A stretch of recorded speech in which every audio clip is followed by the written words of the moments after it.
Hello cooking lovers, welcome back to our channel Summi and Jemi's kitchen. আজকে আমাদের recipe হলো খাট্টা মিঠা কাটরি চাট। এটাকে কিন্তু টোকরি চাটও বলা যেতে পারে, কারণ এটা একদম বাটির শেপে।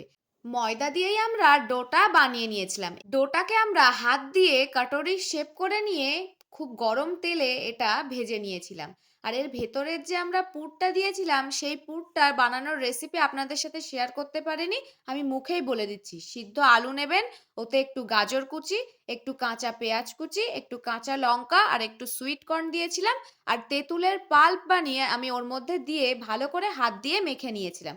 তারপরে ওই চাটটাকে আমি ওর মধ্যে দিয়ে ওপর থেকে একটু ঝুরি ভাজা ছড়িয়ে দিয়েছিলাম, একটু ধনিয়া পাতা আর একটু দিয়ে নিয়েছিলাম আনার। আনারটা দেওয়ার পর দেখতে কিন্তু অসাধারণ হয়েছিল। It's a simple and delicious recipe. Thank you so much everyone for watching this video.